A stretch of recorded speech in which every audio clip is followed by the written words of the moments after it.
خدا فراموش انسان بڑی بے باکی اور بے حیائی سے زمین کے گوشے گوشے کو اپنے گناہوں سے داغدار کرتا رہتا ہے۔ وہ خیال کرتا ہے کہ یہ درخت، یہ پتھر، یہ خاک کے ذرے گنگے بہرے ہیں، انہیں اس کے کرتوتوں کا احساس تک نہیں، لیکن یہ اس کی نادانی ہے۔ جب قیامت کے جھٹکوں سے کرۂ زمین پھٹ جائے گا، اس میں چھپی ہوئی سب چیزیں آشکار ہو جائیں گی۔ اس وقت زمین کے وہ درخت جن کی گھنی چھاؤں میں وہ داد عیش دیتا تھا، اور وہ جن کی اوٹ میں وہ گناہوں کی بزمیں آباد کرتا رہا، وہ چشمدید گواہوں کی طرح بول پڑیں گی اور اس کے اعمال کا کچا چٹھا کھول کر سامنے رکھ دیں گی۔ اس وقت اس کی آنکھ کھلے گی لیکن بے سود۔ اس وقت لوگ گروہ در گروہ پیش کیے جائیں گے، ہر شخص کی ہر چھوٹی بڑی نیکی کا اجر اسے ملے گا، اسی طرح ہر شخص کی ہر چھوٹی بڑی برائی کا نتیجہ بھی اسے دیکھنا پڑے گا۔ سورۃ زلزال، اسے سورۃ اذا زلزلت اور سورۃ زلزلہ بھی کہتے ہیں۔ اس میں 1 رکوع، 8 آیتیں، 35 کلمات اور 139 حروف ہیں اور یہ مکی صورت ہے۔ آئیے بڑھتے ہیں سورت کی تلاوت اور ترجمہ کی طرف۔ اعوذ باللہ من الشیطان الرجیم، بسم اللہ الرحمن الرحیم۔ اذا زلزلت الارض زلزالها، جب زمین اپنے سخت بھونچال سے بڑی شدت کے ساتھ تھرتھرائی جائے گی۔ واخرجت الارض اثقالها، اور زمین اپنے سب بوجھ نکال باہر پھینکے گی۔ وقال الانسان ما لها، اور انسان حیران و ششدر ہو کر کہے گا اسے کیا ہو گیا ہے۔ یومئذ تحدث اخبارها، اس دن وہ اپنے حالات خود ظاہر کر دے گی۔ بان ربک اوحی لها، اس لیے کہ آپ کے رب نے اس کے لیے تیز اشاروں کی زبان کو مسخر فرما دیا ہوگا۔ یومئذ یصدر الانسان اشتاتا لیروا اعمالهم، اس دن لوگ مختلف گروہ بن کر جدا جدا حالتوں کے ساتھ نکلیں گے تاکہ انہیں ان کے اعمال دکھائے جائیں۔ فمن یعمل مثقال ذرۃ خیرا یرہ، تو جس نے ذرہ برابر نیکی کی ہوگی وہ اسے دیکھ لے گا۔ ومن یعمل مثقال ذرۃ شرا یرہ، اور جس نے ذرہ برابر بھی برائی کی ہوگی وہ اسے بھی دیکھ لے گا۔ اذا زلزلت الارض زلزالها، جب زمین اپنے سخت بھونچال سے بڑی شدت کے ساتھ تھرتھرائی جائے گی۔ بعض علماء کے نزدیک اس سے مراد وہ زلزلہ ہے جو وقوع قیامت کے وقت آئے گا، جس کے باعث پہاڑ، لمبے لمبے درخت اور بڑے بڑے محلات اور شاندار قلعے ریزہ ریزہ ہو کر زمین بوس ہو جائیں گے۔ وَأَخْرَجَتِ الْأَرْضُ أَثْقَالَهَا، اور زمین اپنے سب بوجھ باہر نکال پھینکے گی۔ جب زلزلہ آئے گا تو زمین کے باطن میں جو کچھ چھپا ہوا ہے وہ اسے نکال کر باہر پھینک دے گی۔ سارے مردے جو اس میں دفن ہوتے رہے وہ جس حالت میں ہوں گے باہر نکل آئیں گے۔ اگر ان کے ذرے منتشر ہو کر زمین کے طول و عرض میں پھیلے ہوئے ہوں گے تو بھی وہ ان کو یکجا کر لیا جائے گا۔ جو معدنیات، جتنے خزانے اور ذخائر اس میں مستور ہیں وہ سب ظاہر ہو جائیں گے۔ وقال الانسان ما لها، اور انسان حیران و ششدر ہو کر کہے گا اسے کیا ہو گیا ہے۔ انسان سے مراد یہاں وہ انسان ہے جو قیامت کا شدت سے انکار کیا کرتا تھا۔ بہت سے دلائل سن لینے کے باوجود اس کا دل اسے تسلیم کرنے کے لیے تیار نہ تھا۔ جب وہ یہ سب کچھ ہوتے ہوئے دیکھے گا تو حیران و ششدر رہ جائے گا اور حیرت سے یہ پوچھے گا کہ یہ کیا ہو رہا ہے۔ جیسے سورہ یاسین میں ہے من بعثنا من مرقدنا، یعنی ہمیں ہماری خوابگاہوں سے کس نے اٹھایا ہے۔ اہل ایمان جنہیں وقوع قیامت کا یقین تھا وہ جب دیکھیں گے کہ مردہ زندہ ہو کر قبروں سے نکل رہے ہیں، ان کا علم پر یقین اب عین الیقین کے درجے پر پہنچ جائے گا۔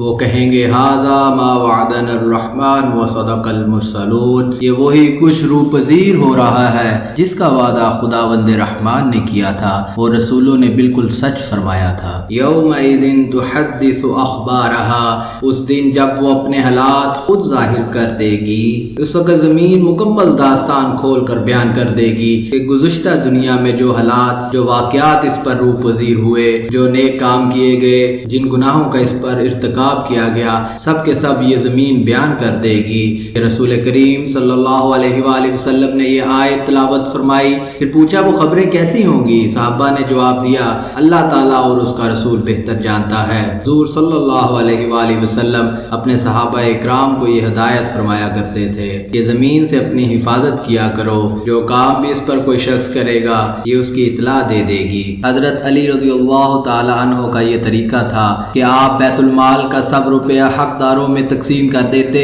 جب وہ خالی ہو جاتا تو اس میں 2 نفل ادا کرتے اور پھر فرماتے اے بیت المال کے در و دیوار تمہیں گواہی دینی ہوگی کہ میں نے تمہیں حق کے ساتھ بھرا اور حق کے ساتھ خالی کر دیا۔ کرامن کاتبین موقع پر ہمارے نیک و بد عمل کا تحریری ریکارڈ تیار کر رہے ہیں۔ ہمارے اعضاء قیامت کے دن سلطانی گواہ کی حیثیت سے پیش کیے جائیں گے۔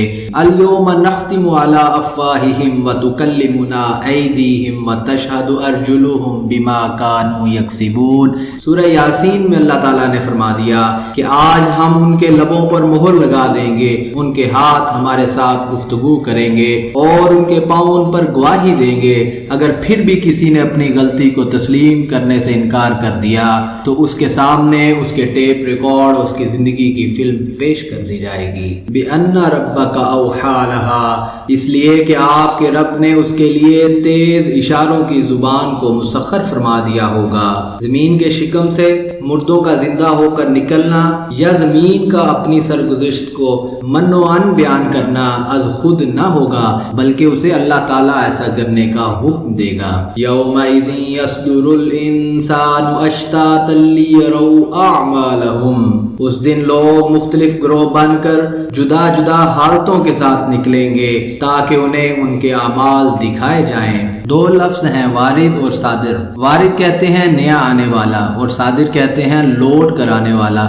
آیت کے 2 مفہوم بیان کیے گئے ہیں کہ لوگ حساب دہی کے بعد جب لوٹیں گے تو مختلف ٹولیوں میں بٹے ہوئے ہوں گے، نیک نیکوں کے ساتھ، نمازی نمازیوں کے ساتھ، شہید شہیدوں کے ساتھ، اسی طرح چور چوروں کے ساتھ، گناہگار گناہگاروں کے ساتھ اور قاتل قاتلوں کے ساتھ۔ اور دوسرا مفہوم یہ ہے کہ جب قبروں سے نکل کر بارگاہ الہی میں حساب کتاب کے لیے جا رہے ہوں گے تو اس وقت وہ جدا جدا ہو کر جائیں گے۔ فَمَن يَعْمَلْ مِثْقَالَ ذَرَّةٍ خَيْرًا يَرَهُ، تو جس نے ذرہ برابر بھی نیکی کی ہوگی وہ اسے دیکھ لے گا۔